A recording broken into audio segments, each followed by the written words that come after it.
Hello everyone. यो भिडियोमा हामी प्राइस इलास्टिसिटी अफ डिमान्ड मेजरमेन्टको second method point method discuss गर्छौँ। योभन्दा पहिला हामीले पर्सेन्टेज र प्रपोर्सन मेथड डिस्कस गरेका थियौँ भने आज हामी पोइन्ट मेथड। अब यो पोइन्ट मेथड अलिकति जोमेट्रिकल कन्सेप्ट्सहरू युज हुन्छ, यसमा डिराइभ गर्न थोरै डिफिकल्ट छ। यसलाई अब मैले सकेसम्म सजिलो हुने गरेर यहाँ व्याख्या गर्दैछु। यसको इक्जाममा क्वेसन सोध्यो भने लङ क्वेसनमा सोध्न सक्छ। अब यसको मेन यो मेथडले कसरी प्राइस इलास्टिसिटी मेजर गर्ने भन्छ अथवा पोइन्ट मेथडको मेन इसेन्स के हो अनि यसको ओभरअल मेथडोलोजी के हो, त्यो कुरा हामी यहाँ डिस्कस गर्दैछौँ। सो हामीले पर्सेन्टेज मेथड हेर्दाखेरि एउटा इनिसियल प्राइस हामीलाई दिइन्छ, त्यसपछि न्यू प्राइस दिइन्छ अनि त्यसको करेस्पोन्डिङ क्वान्टिटीहरू हुन्छ। हामीले चाहिँ initial price new price, initial quantity new quantity थाहा पाइसके पछाडि पर्सेन्टेज चेन्ज निकाल्छौँ अनि त्यहाँनिर पर्सेन्टेज चेन्ज फाइन्ड आउट गरिसके पछाडि इलास्टिसिटी भनेको percentage change in demand by percentage change in price गरेर हामीले कोफिसिएन्ट मेजर गर्छौँ, सजिलै छ। अथवा प्रपोर्सन मेथड भने पनि त्यही नै भयो, delta Q by delta P into P by Q गर्छौँ। त्यसरी हामीले त्यो मेथडमा इलास्टिसिटीको कोफिसिएन्ट मेजर गरेको थियौँ भने अब हामीलाई चाहिँ यदि प्राइसमा भएको चेन्ज एकदमै थोरै छ अथवा when there is very small change in price भन्छ, हामीले पोइन्ट मेथड कुन बेला युज गर्ने भन्ने कुरामा चाहिँ हामीलाई प्राइस थोरैले चेन्ज भएको छ र त्यसको इफेक्ट डिमान्डमा के पर्यो भनेर हामीले इलास्टिसिटी मेजर गर्नु छ भने पोइन्ट मेथड युज गर्छौँ भनिन्छ। सो बेसिक यसको कन्सेप्ट के हो भन्दाखेरि पोइन्ट मेथड कुन बेला युज हुन्छ भन्ने कुरा गर्नु पर्यो भने when there is very small or negligible change in price, अथवा पर्सेन्टेज मेथडमा अथवा अरू हामी भोलि आर्क मेथड पढ्दाखेरि एउटा इनिसियल प्राइस दिएको हुन्छ, सपोज ₹5 छ अनि न्यू प्राइस चाहिँ 5 बाट बढेर 10 भयो भने त्यसलाई चाहिँ हामीले ग्राफमा पनि देखाउन सक्छौँ। अथवा त्यहाँनिर there is noticeable change in the price, होइन, 5 बाट 10 हुनु, 10 बाट 15 हुनु भनेको we can observe it, we can see it, होइन। त्यसलाई चाहिँ हामीले फिल गर्छौँ। अथवा प्राइस हिजो अस्ति हामीले ₹5 तिर्दै थियौँ, आज ₹10 भयो भने हाम्रो पर्चेसिङ पावर घटेको हामीलाई थाहा हुन्छ। तर यहाँनिर पोइन्ट मेथडमा त्यस्तो हामीलाई प्राइस चेन्ज भएको हुन्छ तर कति चेन्ज भयो भनेर हामीले ग्राफमा देखाउनै सक्दैनौँ। सो त्यस्तो भेरी नेग्लिजिबल चेन्ज अथवा भेरी स्मल चेन्ज छ भने त्यस्तो बेला कसरी इलास्टिसिटी मेजर गर्न सकिन्छ त भन्ने चाहिँ यसको कन्सेप्ट हो। सो यसलाई हामीले with help of geometric concept यसको डेरिभेसन गर्छौँ। अब यसको फर्मुला हामीले प्रुफ गर्ने के हो भन्दाखेरि एउटा डिमान्ड कर्वको पर्टिकुलर पोइन्टमा हामीले इलास्टिसिटी मेजर गर्ने हो यसको, किनभने हामीसँग ओरिजिनल प्राइस र न्यू प्राइस भन्ने कुरा हुँदैन। सो एउटा पर्टिकुलर प्राइसमा मेजर गर भनेको हुनसक्छ अथवा एउटा पर्टिकुलर पोइन्टमा मेजर गर भनेको हुनसक्छ, त्यसैले यसलाई पोइन्ट मेथड भन्छौँ। सो एउटा डिमान्ड कर्वको स्पेसिफिक एउटा फाइनाइट पोइन्टमा हामीलाई इलास्टिसिटी मेजर गर भन्यो भने त्यो चाहिँ पोइन्ट मेथड हो, है त। ओके, सो यसकै बारेमा थोरै यहाँ डेफिनेसन पार्ट छ अनि यसको हामी डेरिभेसन गर्छौँ। Okay, so when price elasticity of demand is measured at a particular point on the demand curve, then it is known as point elasticity. एउटा गिभन डिमान्ड कर्व छ, हामीलाई लिनियर नन लिनियर दुईटै केसहरू छ। हामीले linear demand curve पनि हुनसक्छ, non linear demand curve पनि हुनसक्छ, है। सो एउटा गिभन डिमान्ड कर्वको कुनै एउटा पर्टिकुलर पोइन्टमा इलास्टिसिटी मेजर गर भन्यो भने त्यो मेथडलाई चाहिँ हामीले पोइन्ट मेथड भन्छौँ। अथवा if we are measuring price elasticity of demand at a particular point on a given demand curve, then this method is called point elasticity or geometric method. So when we use point method भन्दाखेरि especially or specifically the point method is the measure of a percentage change in quantity demanded in response to a very small or negligible percentage change in price. मैले अघि भने जस्तै थोरैले price change भएको छ, negligible भन्नुको meaning के हो भने that we cannot show such change in price in a graph. ग्राफमा हामीले देखाउन सक्दैनौँ। जस्तो 5 बाट 10 हुँदाखेरि हामीले ग्राफमा देखाउन सक्छौँ मजाले, होइन। इनिसियल एउटा पोइन्ट छ, त्यसपछि 10 हुँदाखेरि गर्को पोइन्ट छ अनि हामीले करेस्पोन्डिङ क्वान्टिटी हेऱ्यो भने दुईवटा कम्बिनेसनलाई जोइन गरेर हाम्रो डिमान्ड कर्व डिराइभ गर्न सक्छौँ अनि त्यसकै म्याथमेटिकल मेजर गऱ्यो भने इलास्टिसिटी आइहाल्यो। तर यहाँनिर प्राइस बढ्यो अथवा घट्यो, कतिले घट्यो भन्ने कुरा हामीलाई थाहा हुँदैन। सो नेग्लिजिबल चेन्ज हो, भेरी स्मल चेन्ज हो र त्यसको as a result of that small change or that negligible change quantity demand कति पर्सेन्टले चेन्ज भयो भनेर हामीले मेजर गर्दैछ भने this is the point elasticity method. So this method is suitable when changes in price and consequent changes in quantity demanded are very small or infinitely small. अब कति हो भन्ने कुरा यसको मेजरमेन्ट नै छैन कि। भेरी स्मल भनेर हामीले एउटा यो भेग टर्म युज गर्छौँ। बाई हाउ मच भन्ने कुरा वी डोन्ट नो। सो अब यस्तो क्वेसन आयो भने कुन तरिकाले क्वेसन आउँछ, म्याथमेटिकल क्वेसन त हामी गर्छौँ नै। सो यसमा चाहिँ पहिला हामी थ्योरिटिकल पार्ट हेर्छौँ। ओके, सो यसको पनि मेजर हामीले पोइन्ट इलास्टिटीलाई रिप्रेजेन्ट गर्ने फर्मुला भनेको EP equals to delta Q by delta P into P by Q नै हो। यो त स्ट्यान्डर्ड फर्मुला भइहाल्यो इलास्टिटीको। सो कुनै एउटा पोलिटिकल पोइन्टमा कति हुन्छ त यसको इलास्टिटी कोफिसिएन्ट कति हुन्छ भनेर हामीले हेर्नु पर्यो भने भोलि म्याथमेटिकल क्वेसन गर्दाखेरि यदि डिमान्ड फङ्सन दिएको छ हामीलाई भने त्यो बेला हामीले यही फर्मुला युज गर्छौँ। त्यो चाहिँ हामी म्याथमेटिकल क्वेसनको पार्टमा हेरौँला। सो यो फर्मुलाबाट हामीले हेर्दैछौँ यहाँनिर EP equals to price elasticity भइ नै हाल्यो। डेल्टा क्यू भनेको change in quantity demand, delta P भनेको चेन्ज इन प्राइस, अनि पी बाई क्यू भनेको इनिसियल प्राइस इनिसियल क्वान्टिटी। यो चाहिँ अब यदि डिमान्ड फङ्सन दिएको छ पर्टिकुलर प्राइसमा इलास्टिटी मेजर गर भन्यो भने त्यो पोइन्ट मेथडकै क्वेसन हुन्छ अनि यो फर्मुला युज गर्छौँ। अब हामीले एउटा डिमान्ड कर्भ डिराइभ गरेर डिमान्ड कर्भको पर्टिकुलर पोइन्टमा इलास्टिटी मेजर गर भन्यो भने एउटा अब अर्को फर्मुला हामी डिराइभ गर्छौँ। अथवा पोइन्ट इलास्टिटीको डेरिभेसन गर भन्यो भने हामीले यो फर्मुला भन्दा पनि। सो अब यसको डेरिभेसन हामीले लिनियर र नन लिनियर डिमान्ड कर्भमा हेर्छौँ। अनि यसको डेरिभेसन गर भने पछाडि जहिले पनि एउटा फर्मुला के हुन्छ भन्दा कुनै पनि पर्टिकुलर पोइन्टमा इलास्टिटी भनेको lower segment by upper segment भन्ने हुन्छ है त फर्मुला। सो त्यही फर्मुला अब हामी डिराइभ गर्छौँ with help of equation 1। So specification अथवा हामीले कुनै पनि इलास्टिटीलाई रिप्रेजेन्ट गर्ने इक्वेसन भने इक्वेसन 1 भइहाल्यो। अब यसको इक्वेसन 1 को मद्दतमा अथवा with help of equation 1 we will derive the measure formula of point elasticity. So त्यो ग्राफ युज गर्छौँ हामी यहाँनिर। अब कर्भहरू युज हुन्छ हाम्रो है। त्यसपछि जोमेट्रिकल कन्सेप्ट्सहरू युज हुन्छ।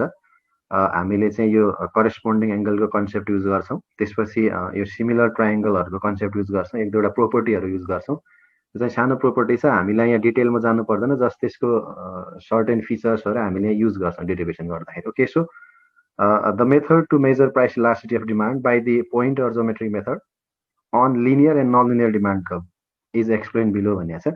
सो अब लिनियर कर्भमा कसरी अनि नन लिनियरमा कसरी भन्ने कुरा हेर्दैछौँ। ओके, फर्स्ट केस भनेको लिनियर डिमान्ड कर्भमा। अब लिनियर डिमान्ड कर्भ भनेको स्ट्रेट लाइन डिमान्ड कर्भ हो जसको चाहिँ इच एन्ड एभ्री पोइन्टमा स्लोप सिमिलर हुन्छ। So linear demand curve implies the same slope throughout the entire demand curve. Under this method the demand curve is extended to touch the X axis and Y axis. सबैभन्दा पहिला के गर्छौँ भने हामीले एउटा demand curve draw गर्छौँ है। एउटा डिमान्ड लाइन भनौँ न, स्ट्रेट लाइन डिमान्ड हुन्छ, लिनियर भन्ने बित्तिकै स्ट्रेट लाइन हुन्छ। सो यसले एक्स एक्सिस र वाइ एक्सिसलाई टच गर्ने गरेर हामीले यसलाई एक्सटेन्ड गर्छौँ सबैभन्दा पहिला फर्स्ट स्टेप।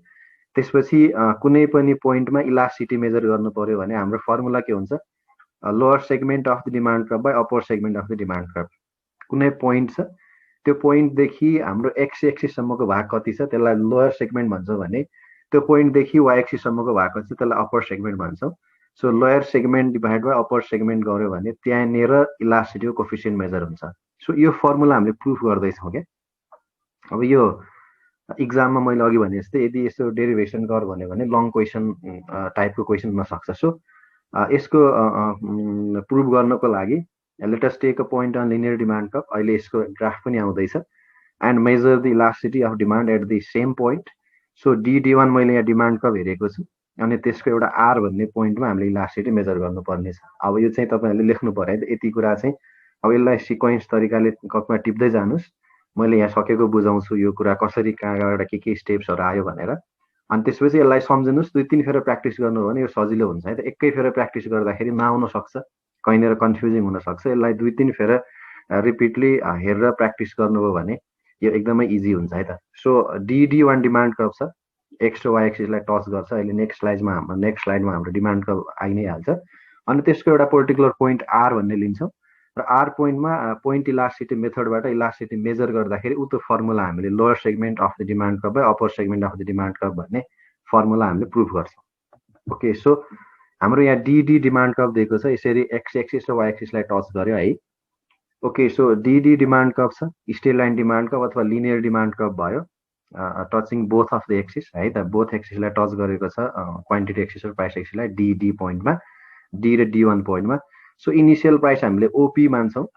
अब यहाँनिर यसको डेरिभेसनको लागि सबै हामी अर्डिनरीली जे हुन्छ नि, इन जेनरल जे हुन्छ, अब हामीले हुन त अघि पोइन्ट मेथडमा प्राइसको चेन्ज हामीले देखाउनै सक्दैन भन्छौँ, तर त्यो इन्डिङ फर्मुलामा पुग्नको लागि हामीले के प्रोसेस युज गर्छौँ भन्दा यो सबै प्रोसेस हामीलाई चाहिन्छ। सो इनिसियल प्राइस ओपी छ है, इनिसियल प्राइस ओपी रहेछ, एन्ड इनिसियल क्वान्टिटी डिमान्डेड भनेको ओक्यू छ। अब प्राइस घटेर ओपीबाट ओपी1 भयो भनेर मान्छौँ हामी। सबै यहाँ ग्राफमा मैले देखाएको छु र यहाँ लेखिदिएको छु, यो कुरा तपाईँहरूले बुझ्नुहुन्छ, एकदम सिम्पल छ, इन्डिकेसन मात्रै छ यहाँनिर। सो इनिसियल ओपी प्राइससँग इनिसियल क्वान्टिटी ओक्यू छ, न्यू प्राइस घटेर ओपी1 भयो, त्यो घट्ने बित्तिकै डिमान्ड बढेर ओक्यू1 हुन्छ। सो डेल्टा पी भनेको पी1 भनेको डेल्टा पीलाई रिप्रेजेन्ट गर्छौँ, र त्यसले गर्दाखेरि क्वान्टिटी डिमान्ड पनि चेन्ज भएको छ। So which is delta Q, that is क्यू1। So यहाँसम्म भनेको नर्मल केस भइहाल्यो।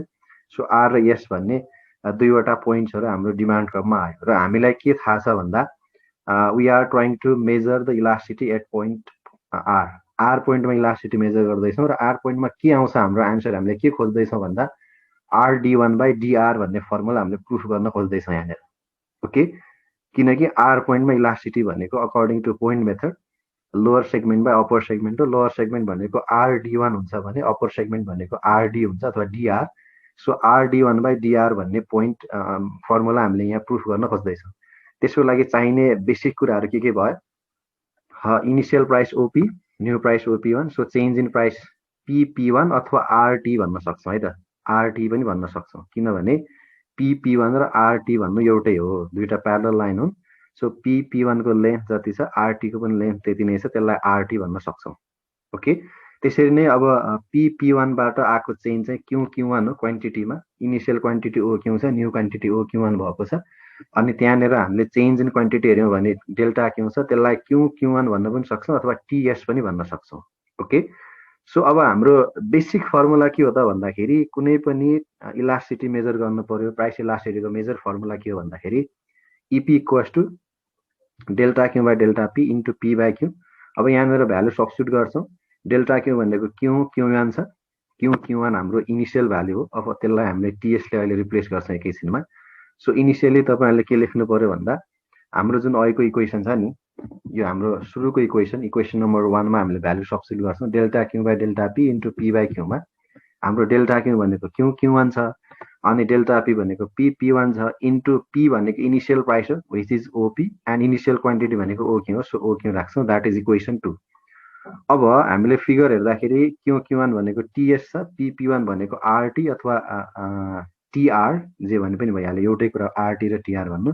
सो यो भ्यालु हामीले सब्स्टिट्युट गर्ने हो भने हाम्रो इक्वेसन कस्तो हुन्छ भन्दा EP equals to TS by RT into OP by OQ भन्छ है त। सो यो इक्वेसनलाई ध्यान दिनुहोस् है त, EP equals to TS by RT into OP by OQ, यसलाई चाहिँ इक्वेसन 3 भन्यो हामीले। सो इक्वेसन 3 यहाँसम्म हामीले हाम्रो इक्वेसन 1 बाटै यहाँ ग्राफबाट हामीले अप्टेन गरेको भ्यालु इक्वेसन 1 मा सब्स्टिट्युट गर्दै हामी इक्वेसन 3 सम्म आइपुग्यौँ। अब यसपछिको स्टेपमा अलिकति ध्यान दिनुपर्ने कुरा छ। सो अब हामीले, म यहाँ डायग्राम पनि राखिदिएको छु, अब त्यो डायग्राममा भएको जति पनि यो हाम्रो ट्रायङ्गल्सहरू छ, त्यो कुनै त्यो ट्रायङ्गल्सहरू मध्ये हामीले दुईवटा ट्रायङ्गलहरूलाई लिन्छौँ अथवा कन्सिडर गर्छौँ कुनवटा भन्दाखेरि ट्रायङ्गल आरटिएस, एउटा ट्रायङ्गल आरटिएस लिन्छौँ है, अनि अर्को चाहिँ ट्रायङ्गल आरक्यूडी1। ओके, सो आरटिएस र कुन हो भनेर म एकछिन हाइलाइट गर्छु यहाँ। ओके, हामीले दुईवटा ट्रायङ्गल हेर्दैछ, एउटा चाहिँ आरटिएस, सो आरटिएस भनेको यो सानो ट्रायङ्गल भयो हाम्रो, यो एउटा लिँदैछौँ, अनि अर्को आरक्यूडी1। ओके, अर्को चाहिँ यो आरक्यूडी1 भनेको यो ट्रायङ्गल लिँदैछौँ है त। ओके, अब यो दुईवटा ट्रायङ्गलको मैले अघि भनेको जस्तै करेस्पोन्डिङ एङ्गल भन्ने एउटा प्रोपर्टी छ, त्यो चाहिँ के हो भन्दाखेरि मैले यहाँ तपाईँहरूलाई देखाउँछु, हेर्नु होला। पहिला त्यसको कन्सेप्ट थोरै हामी यहाँ युज गर्छौँ। जस्तो यो दुईवटा प्यारलल लाइन छ, यो दुईवटा प्यारलल लाइनलाई एउटा अर्को एउटा स्ट्रेट लाइनले अथवा यसलाई ट्रान्सभर्सल लाइन भन्छ, यो ट्रान्सभर्सल लाइनले कट गर्यो भने यसले फर्म गर्ने जति पनि एङ्गल्सहरू छन्, ओके, जस्तो यो एङ्गल छ, यो र यो एङ्गल इक्वल हुन्छन्, यो छ, यो र यो पनि इक्वल हुन्छन्, यो छ, यो र यो पनि इक्वल हुन्छन्, यो छ भने यो र यो पनि इक्वल हुन्छ। सो त्यही कन्सेप्ट हामीले युज गर्ने हो भने यो दुईवटा हाम्रो जुन ट्रायंगल हामीले लिँदैछौँ आरटीएस र आरक्यूडी1 यसमा एंगल आरएसटी भनेको यो हाम्रो यो एंगल आरएसटी र अनि अर्को हाम्रो चाहिँ योसँग करेस्पोन्डिङ हुनुहुन्छ आरडीक्यू1 यो र यो चाहिँ इक्वल हुन्छ फलोइङ दिस प्रोपर्टी। यो प्रोपर्टी फलो गर्ने हो भने यो दुईवटा इक्वल हुन्छन् है त। सो एउटा यो भयो करेस्पोन्डिङ एंगलको प्रोपर्टी युज गर्दाखेरि एंगल एस र एंगल डी1 चाहिँ इक्वल हुन्छन्। अनि अर्को चाहिँ दुईवटा अब राइट एंगल छँदैछन् आरटीएस र अनि आरक्यूडी1 यो चाहिँ 90 डिग्रीको भयो दुईटै। सो दुईवटै इक्वल भइहाल्यो। अनि दुईवटा इक्वल हुने बित्तिकै थर्ड अर्को आफै इक्वल हुन्छ। सो रिमेनिङ एंगल भनेको टीएसआर र सरी टीआरएस र क्यूआरडी1 यो चाहिँ रिमेनिङ एंगल भयो, यो पनि इक्वल हुन्छ। ओके, यदि कुनै दुईवटा ट्रायंगलका तीनवटै एंगल इक्वल छन् भने जस्तो हामीलाई यसरी दुईवटा ट्रायंगल दिएको छ, यो दुईवटा ट्रायंगलका तीनवटै एंगल इक्वल छन् भने अब यो चाहिँ के भयो भन्दा हामीले चाहिँ अब ट्रिपल ए थ्योरम एउटा अर्को आउँछ, सिमिलर ट्रायंगल भन्छौँ अथवा सिमिलर ट्रायंगलको ट्रिपल ए थ्योरम भन्ने आउँछ। त्यो ट्रिपल ए थ्योरमको एउटा अर्को प्रोपर्टी छ, त्यो प्रोपर्टी पनि हामीले यहाँनिर युज गर्छौँ। पहिला यहाँसम्म के बुझ्नु पर्यो भन्दा हामीले दुईवटा ट्रायंगल लियौँ। अब दुईवटा ट्रायंगल के को बेसिसमा लिएको भन्दा हाम्रो फर्मुलाकै बेसिसमा लिएको हो। सो आरएसटी र आरडी1 क्यू करेस्पोन्डिङ एंगल भएर इक्वल भयो, आरटीएस र आरक्यूडी1 राइट एंगल भएर इक्वल भयो र रिमेनिङ दुईवटा एंगल आफै इक्वल हुन्छ। सो यसरी हाम्रो एउटा प्रोपर्टी यहाँसम्म यो हाम्रो दुईवटा ट्रायंगल इक्वल हुन्छ भनेर देखायो, किनकि तीनवटै करेस्पोन्डिङ एंगलहरू इक्वल छ। So therefore triangle RTS and RQD one are similar by being their corresponding angles are equal. योसँग यो इक्वल देखिन्छ, each and every angle corresponding angle pair of angle चाहिँ हाम्रो के छ इक्वल छ है त। सो अब यदि हाम्रो इक्वल छन् भने इक्वल ट्रायंगलको बेसिसमा एउटा ट्रिपल ए थ्योरम छ। यसले के भन्छ भन्दाखेरि हाम्रो जो यो साइडको लेन्थ छ अथवा करेस्पोन्डिङ साइड्सहरू छ ट्रायंगलको साइडको रेशियो इक्वल हुन्छ भन्छ के। जस्तो यो डिभाइड बाई यो गर्यौँ भने, यो डिभाइडेड बाई यो गर्यौँ भने, अनि यो डिभाइड बाई यो गर्यौँ भने यो सबै इक्वल हुन्छ भन्छ। यिनीहरूको रेशियो चाहिँ इक्वल हुन्छ भनेर त्यो प्रोपर्टीले भन्छ। अब यो बुझ्नु भएन भने पछि यसको बारेमा फेरि डिस्कस गरौँला। अथवा यदि दुईवटा ट्रायंगलहरू सिमिलर छन् भने के भएर सिमिलर भए, करेस्पोन्डिङ एंगल्सहरू इक्वल भयो। पहिला फर्स्ट स्टेपमा हामीले करेस्पोन्डिङ एंगल्सहरू इक्वल बनायौँ, अनि करेस्पोन्डिङ एंगल्सहरू इक्वल भयो भने दुईवटा ट्रायंगलहरू सिमिलर हुन्छ। अनि यदि दुईवटा ट्रायंगलहरू सिमिलर छ भने त्यो दुईवटै ट्रायंगलको साइड्सहरूको रेशियो, जति त्यो भुजाहरू छ साइडमा भएको भुजा भन्छ हामीले, त्यो भुजाको रेशियो चाहिँ इक्वल हुन्छ भन्छ। त्यसैले अब हामीले यहाँ के गर्यौँ, दुईवटा छ ट्रायंगल आरटीएस र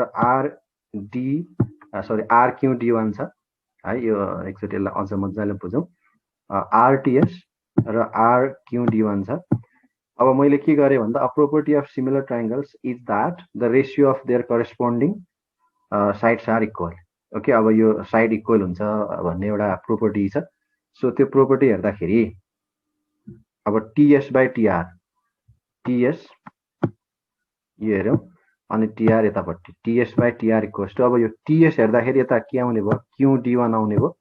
अनि यता टीआर ल्याउने बित्तिकै यता पनि के आउनु पर्यो, क्यूआर आउनु पर्यो है त। So TS by TR equals to जे यहाँ गऱ्यो ठ्याक्कै त्यही रेशियो यता पनि आउँछ क्या। सो त्यो भएर साइडको रेशियो इक्वल हुन्छ भनेर बुझ्छौँ हामीले। ओके, सो टीएस अब यता हेर्ने हो भने हेरौँ है त, TS by TR equals to QD one by QR, यो सेम हुन्छ भन्ने सेन्समा यो एउटा हाम्रो प्रोपर्टी यहाँबाट हामीले डिफाइन गर्यौँ। Okay, TS by TR equals to QD one by QR. अब यहाँ तपाईँले हेर्नुभयो भने टीएस यो लियौँ, त्यो लिने बित्तिकै यतापट्टि पनि यो सँगैको लिनु पर्यो, क्यूडी1 लिनु पर्यो। सो टीएस क्यूडी1 केले डिभाइड गर्दैछौँ, टीआरले, यो माथिको यसले टीआरले भनेपछि यता पनि के गर्नु पर्यो, क्यूआर गर्नु पर्यो। सो यसरी यसलाई हामीले इक्वेसन 5 मान्छौँ। अब हाम्रो इक्वेसन 4 के थियो, इक्वेसन 4 मा हामीले योभन्दा अघिल्लो सरी यो इक्वेसन 4th भयो। हाम्रो इक्वेसन 3rd के आएको थियो, EP equals to TS by TR into OP by OQ थियो नि। अब टीएस बाई टीआर को ठाउँमा हामीले यो भ्यालु सब्स्टिट्युट गर्छौँ, अथवा क्यूडी1 बाई क्यूआर भन्ने भ्यालु टीएस बाई टीआर को ठाउँमा राख्छौँ। So putting the value of TS by TR in equation 3 we will obtain. अब यो अघि इक्वेसन 3rd हाम्रो यहाँनिर TS by EP equals to TS by TR into OP by OQ हुन्थ्यो। अब यो के हुन्छ टीएस बाई टीआरको ठाउँमा O Q D one by QR आउँछ, यो भ्यालु सब्स्टिट्युट गर्छौँ अनि अरू ओपी बाई ओक्यू त भइहाल्यो as it is. So from the figure OP भनेको ओआर हो, फेरि हेरौँ त ओपी, यो ओपी भनेको यति पार्ट हो, यो भन्नु नै फेरि के छ क्यूआर पनि हो नि त, यो पार्ट हो त्यो पार्ट पनि फेरि इक्वल हुन्, किनभने यो दुईवटा प्यारलल लाइन हुँदाखेरि पिओपी भनेको पिआर हो। So substituting OP equals to QR, sorry यो क्यूआर है त, पिआर भने मैले क्यूआर हो, यो ओपी भनेको क्यूआर हो अथवा आर क्यू क्यूआर जे भन्यो भने भइहाल्यो। यो ओपी भन्नु र आर क्यू अथवा क्यूआर भन्नु एउटै हुन्छ, दुईवटा प्यारलल लाइन भएको भएर लेन्थ इक्वल हुन्छ। त्यसैले अब ओपी को ठाउँमा हामीले क्यूआर राख्यौँ भने के आउँछ, यही इक्वेसन हो, ओपी को ठाउँमा क्यूआर राख्दाखेरि EP equals to Q D one by QR into OP को ठाउँमा क्यूआर राख्यौँ बाई ओक्यू। अब यो क्यूआर क्यूआर कट हुन्छ यहाँनिर, के मात्रै बाँकी भयो, so EP equals to Q D one by OQ, यो चाहिँ हाम्रो इक्वेसन 6 भयो। सो यहाँसम्म हामीले के निकाल्यौँ भन्दाखेरि हामीले फर्मुलालाई रिड्युस गर्दै गर्दै हामी कहाँसम्म आइपुग्यौँ, EP equals to Q D one by OQ, Q D one by, अब यो आर भन्ने पोइन्ट्समा, यो आर भन्ने पोइन्टमा हामीले इलास्टिसिटी केसम्म निकाल्यौँ भन्दाखेरि क्यू डी1 यहाँदेखि यहाँसम्मको पार्ट अनि डिभाइडेड बाई यहाँदेखि यहाँसम्मको पार्ट। यो अब हामीले पछि म्याथमेटिकल क्वेसन गर्दा यही फर्मुला युज गर्छौँ है त, त्यो पछि क्वेसन गर्दाखेरि म त्यतिखेर सिकाउँला। सो अब अझै हाम्रो कम्प्लिट फर्मुला आएको छैन, अगेन फेरि यो यो यो हाम्रो यो जुन साइड्सहरू छ नि, यो साइडहरू हुने गरेर एउटा फेरि ट्राइङ्गल लिन्छौँ क्या, जस्तो क्यू डी1 ओक्यू साइड हुने गरी ट्राइङ्गल हामीले फाइन्ड आउट गर्छौँ भनेर। सो अगेन हामीले दुईवटा ट्राइङ्गल हेर्छौँ, त्यसमा सेम यही प्रोसेस युज गरेर त्यसपछि बल्ल हाम्रो फाइनल डेरिभेसन पोसिबल हुन्छ है त। So again taking triangle PDR and triangle QRD, PDR र क्युआरडी हेर्दैछौँ फेरि है, अघिकै प्रोसेस हामीले रिपिट गर्छौँ। ओके, सो पिडिआर भनेको यो हेर्दैछौँ, यो एउटा, अनि त्यसपछि यो यहाँनिरको आर छ है त पिडिआर, अनि अर्को चाहिँ क्युआरडी1, सो यो चाहिँ यो क्युआरडी1 भनेको यो ट्राइङ्गल। सो यसरी दुईवटा ट्राइङ्गल हेर्दैछौँ। अब यसमा पनि यो पिडिआर एउटा यो ट्राइङ्गल र सरी यो एङ्गल र यो पिडिआर एङ्गल र क्युआरडी1 एङ्गल भनेको अघि जस्तै हाम्रो दुईवटा स्ट्रेट लाइन छ अथवा प्यारलल लाइनहरू छ दुईवटा, यो प्यारलल लाइनलाई चाहिँ यसरी एउटा ट्रान्सभर्सल लाइनले कट गर्यो भने यो एङ्गल र यो एङ्गल इक्वल आउँछ। सो हाम्रो यहाँनिरको डी एङ्गल भनेको यो भयो, यो डी एङ्गल भयो भने यो एङ्गल भनेको चाहिँ यो हुन्छ। सो यो दुईवटा इक्वल हुन्छ, त्यसैले एङ्गल पिडिआर यो एङ्गल र यो क्युआरडी1 यो दुईवटा इक्वल हुन्छ। So following the corresponding angle property अथवा टाइप्स अफ करेस्पोन्डिङ एङ्गल कसरी के हुन्छ भन्ने कुरा हामीले हेऱ्यौँ भने यही कुरा फलो गर्नुपर्छ हामीले। सो यो फलो गर्दाखेरि यो दुईवटा एङ्गल सिमिलर हुन्छ। त्यसपछि अब यो एङ्गल डिपिआर र आरक्युडी1 भनेको राइट एङ्गल्स भयो, त्यो पनि इक्वल हुन्छ र बाँकी अर्को एङ्गल भनेको आफै इक्वल भइहाल्छ। सो यसरी तीनवटा एङ्गल इक्वल हुँदाखेरि यो ट्राइएङ्गल पिडिआर र क्युआरडी पनि के रहेछन्, सिमिलर रहेछन्। सो दुईवटा सिमिलर हुँदाखेरि फेरि ट्रिपल ए थ्योरम हामीले फलो गर्ने हो भने एउटा प्रोपर्टी के हो, अघिकै प्रोपर्टी करेस्पोन्डिङ साइड्सहरूको रेसियो इक्वल हुन्छ। सो अब हामीले यहाँ अर्को रेसियो हेर्दैछौँ जुन हामीलाई चाहिनेवाला छ, अथवा हाम्रो अघिको फर्मुलामा जुन हाम्रो साइड्सहरू आएको छ त्यो साइडलाई रिलेट गरेर हामीले के हेर्छौँ, फेरि यो करेस्पोन्डिङ साइडहरूको रेसियो हेर्छौँ। ओके, सो अब रेसियो लिँदाखेरि यो दुईवटा हेरेका छौँ है त हामीले, यो दुईवटा ट्राइङ्गल हेर्दैछौँ। सो यो दुईवटा ट्राइङ्गलमा क्युडी1 यो लिँदैछु मैले, क्युडी1 डिभाइडेड बाई पिआर, हेरौँ त क्युडी भनेको यो दुईवटा लिए डिभाइड बाई यसको पनि दुईवटै लिन पाइयो। Okay, so QD one divide by PR equals to RD one divided by DR. Okay, अब हामीले यता हेर्ने हो भने म यहाँ कलर चेन्ज गरेर देखाउँछु तपाईँहरूलाई। यता हेर्ने हो भने म ब्ल्याक कलरले देखाएँ। ओके, सो क्युडी1 यो भनेको यो क्युडी1 यो पार्ट हो।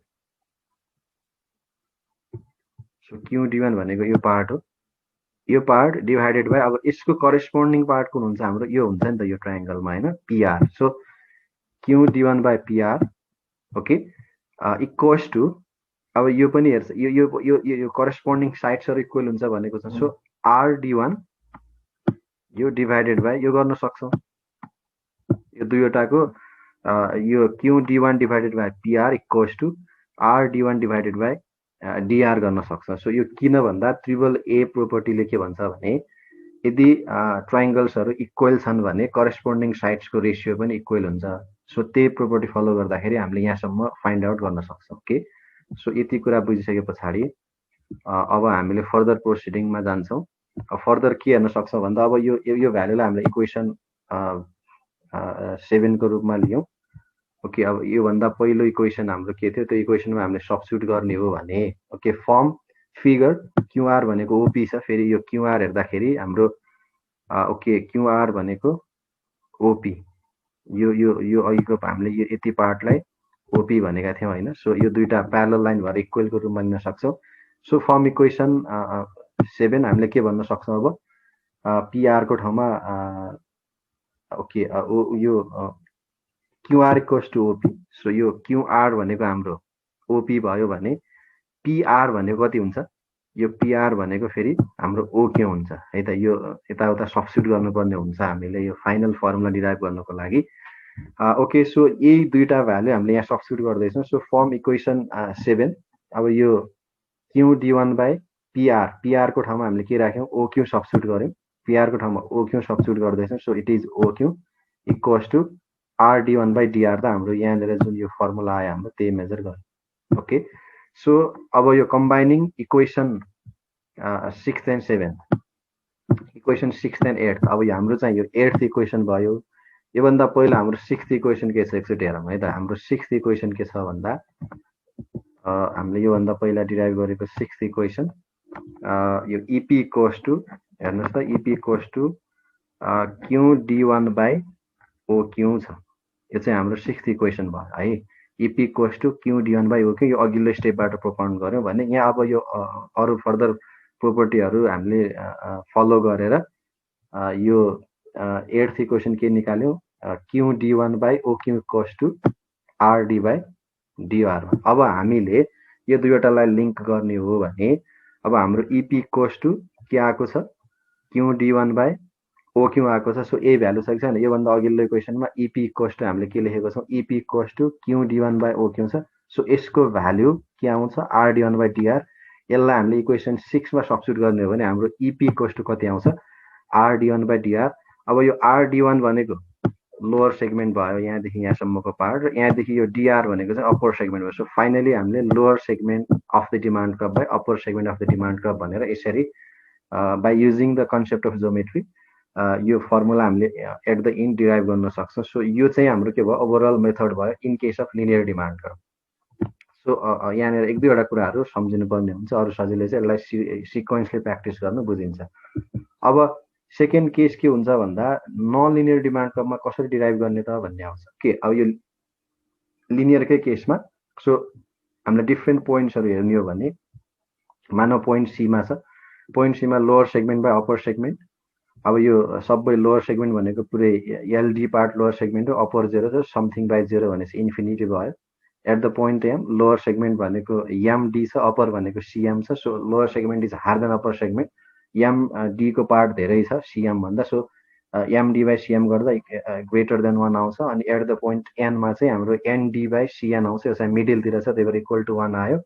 सो यो पोइन्ट पीमा चाहिँ पिडी बाई सिपी गर्दाखेरि सिपी ग्रेटर छ पिडी भन्दा, त्यसैले इपी लेस देन 1 आउँछ भने पोइन्ट क्यूमा लोअर सेगमेन्ट केही पनि छैन, 0 बाई समथिङ गर्दाखेरि हाम्रो 0 नै आउँछ भ्यालु। त्यसैले at the middle point of linear demand curve elasticity is always 1 which is point N. त्यसपछि at any point to the right of middle point, middle पोइन्टको राइटतिर हामीले हेऱ्यौँ भने जहिले पनि इलास्टिसिटी के आउँछ लेस देन 1 आउँछ है त, यो जस्तो पोइन्ट पी छ। अनि any point to the left to the middle point, middle पोइन्टको लेफ्टतिर जस्तो पोइन्ट एम हेऱ्यौँ भने ग्रेटर देन 1 आउँछ इलास्टिसिटी। अनि at the point where demand curve makes Y axis, Y एक्सिसलाई मिट गरेको छ भने यो पोइन्ट सी भयो। सरी यहाँ मैले एल भएको रहेछ, यो चाहिँ पोइन्ट सी हो है त। पोइन्ट सी त्यहाँनिर इन्फिनिटी हुन्छ भने at the point where demand curve meets X axis, अथवा यहाँनिर पोइन्ट डी भयो, यो क्यूले रिप्रेजेन्ट गरेको छु मैले डिडी डिमान्ड सिडी डिमान्ड कर्भमा पोइन्ट क्यू भयो, क्यूमा चाहिँ 0 हुन्छ। यो एल होइन यो सी हो है, त्यसलाई कन्सिडर गर्नु। Okay, this is point C, C पोइन्टमा चाहिँ जहिले पनि के हुन्छ इन्फिनिटी हुन्छ। ओके, सो यो चाहिँ लिनियर डिमान्ड कर्भमा डिफ्रेन्ट पोइन्ट्सहरूमा कति कति हुन्छ भन्ने कुरा स्पेसिफिकेसन भयो र यसको डेरिभेसन पनि हामीले हेऱ्यौँ भने अब नन लिनियरमा के गर्ने त भन्दा फर्मुला उही हो नन लिनियरमा पनि। नन लिनियर डिमान्ड कर्भ भनेको कर्भ सेपमा हुन्छ अथवा डिफ्रेन्ट स्लोप हुन्छ डिफ्रेन्ट पोइन्ट्समा है। अब हामीले फर्मुला यसको त्यही नै lower segment of demand curve by upper segment of demand curve हो। के मात्रै गर्छौँ भन्दा जुन पोइन्टमा हामीले demand curve elasticity of demand measure गर्नुपर्ने हो जुन पोइन्टमा, त्यो पोइन्टमा टेन्जेन्ट हुने गरेर एउटा स्ट्रेट लाइन ड्र गर्छौँ। त्यसपछि त्यो स्ट्रेट लाइनको स्लोप निकाल्छौँ अथवा इलास्टिसिटी मेजर गर्छौँ त्यो स्ट्रेट लाइनमा, अनि त्यो इलास्टिसिटी नै हाम्रो त्यो पर्टिकुलर पोइन्टको इलास्टिसिटी हुन्छ भनेर हेर्छौँ। सो पहिला यसको लागि के गर्न सकिन्छ भन्दा यहाँ मैले एउटा डायग्राम ड्र गरेको छु। ओके, सो पहिला हाम्रो के छ भन्दा यहाँनिर एउटा डिमान्ड कर्भ छ, QDD डिमान्ड कर्भ छ, यो non linear demand curve curve सेपमा। सो मलाई पोइन्ट एमा इलास्टिसिटी मेजर गर्नु छ। ओके, सो मैले यहाँनिर फेरि यसलाई ड्र गरेँ। यस्तो डिमान्ड कर्भ छ मेरो, अनि यहाँनिरको पोइन्ट एमा मलाई इलास्टिसिटी मेजर गर्नु छ भने मैले के गर्छु भन्दाखेरि यो ए पोइन्टमा टेन्जेन्ट हुने गरेर एउटा स्ट्रेट लाइन ड्र गर्छु। पहिला सबैभन्दा पहिला मैले एउटा यहाँनिर स्ट्रेट लाइन ड्र गर्छु। कसरी भन्दा यो पोइन्टमा टेन्जेन्ट हुने गरेर एउटा स्ट्रेट लाइन ड्र गर्छु। यसरी यसमा टेन्जेन्ट हुने गरेर स्ट्रेट लाइन ड्र गर्छु। जस्तो यसको नाम मैले MN दिएँ। ओके, अब MN भनेको यसलाई मैले लिनियर डिमान्ड कर्भको रूपमा अज्युम गर्छु कि यो MN लाई लिनियर डिमान्ड कर्भको रूपमा मान्छु। अनि यो पोइन्ट ए भनेको लिनियर डिमान्ड कर्भमा भएको पोइन्ट जस्तै भयो। अब यहाँबाट मैले इलास्टिसिटी मेजर गर्छु अथवा के हुन्छ भन्दाखेरि यो हाम्रो भ्यालु के हुन्छ एट पोइन्ट एमा AN बाई MA हुन्छ, त्यो lower segment by upper segment. अनि अब यो पोइन्ट नै यो पोइन्टमा टेन्जेन्ट हुनुको मिनिङ के हो त भन्दाखेरि दुईटैको स्लोप सेम छ भनेर टेन्जेन्ट भएको। सो यो टेन्जेन्ट भएको कारणले पोइन्ट एमा टेन्जेन्ट भएको कारणले MN कर्भमा straight line like linear demand curve MN लाइनको पोइन्ट एमा जति इलास्टिसिटी आउँछ हाम्रो डिमान्ड कर्भ DD को पोइन्ट एको इलास्टिसिटी पनि त्यति नै हुन्छ भन्ने सेन्समा हामीले एउटा पोइन्ट स्ट्रेट लाइन ड्र गर्छौँ अथवा टेन्जेन्ट लाइन ड्र गर्छौँ। अनि त्यो टेन्जेन्ट लाइनमा लिनियर डिमान्ड कर्भमा मेजर गरेको जस्तै मेथड फलो गर्छौँ। जति भ्याल्यु आउँछ त्यो भ्याल्यु नै त्यो पोइन्टको इलास्टिसिटी हो भनेर भन्न सक्छौँ। सो एट पोइन्ट ए के हुने भयो एमा AN बाई MA हुने भयो। त्यस्तै अब यहाँनिर पोइन्ट बीमा ड्र गर्नु पर्यो, मैले इलास्टिसिटी मेजर गर्नु पर्यो भने पोइन्ट बीमै टेन्जेन्ट हुने गरेर एउटा स्ट्रेट लाइन ड्र गरेँ JK। सो JK लाइन भनेको अब it is like linear demand curve. अनि लिनियर डिमान्ड कर्भमा मैले बी पोइन्टमा के गर्थेँ त भन्दाखेरि लोवर सेगमेन्ट भनेको BK बाई JB गर्थेँ। अब त्यो नै यहाँ पनि मैले त्यही गर्छु। अनि त्यो जति कोफिसियन्ट आउँछ त्यो कोफिसियन्ट नै के हो मैले DD डिमान्ड कर्भको पोइन्ट बीको इलास्टिसिटी हो भनेर मेजर गर्छ। सो यसरी के गर्ने रहेछ भन्दाखेरि जुन पोइन्टमा हामीलाई इलास्टिसिटी चाहियो in case of non linear है त, जुन पोइन्टमा हामीलाई इलास्टिसिटी चाहियो त्यो पोइन्टमा टेन्जेन्ट हुने गरेर एउटा स्ट्रेट लाइन ड्र गर्छौँ। त्यो स्ट्रेट लाइनको जुन स्ट्रेट लाइनलाई हामीले ड्र गरेर त्यो स्ट्रेट लाइनलाई लिनियर डिमान्ड जस्तै मानेर त्यहाँनिर इलास्टिसिटी मेजर गर्छौँ र त्यो मेजर गरेको इलास्टिसिटीको आन्सर नै के हुन्छ डिमान्ड कर्भको त्यो पर्टिकुलर पोइन्टको इलास्टिसिटी हुन्छ। सो त्यही प्रोसेस युज गरेर हामीले we draw tangents at different points on the demand curve to find out EP at various points and apply the अब फर्मुला भनेको हाम्रो यही लोवर सेगमेन्ट बाई अप्पर सेगमेन्टवाला फर्मुला युज गर्छौँ। सो यसरी हामीले नन लिनियरको पनि केसमा डिराइभ गर्न सक्छौँ। ओके, यसरी हामीले इलास्टिसिटी लिनियर र नन लिनियरको पोइन्ट मेथड हेर्न सक्छौँ। सो यो भिडियोमा यति नै। अब यसपछि हामी आर्क मेथड अनि टोटल आउटले मेथडको कुरा गर्छौँ।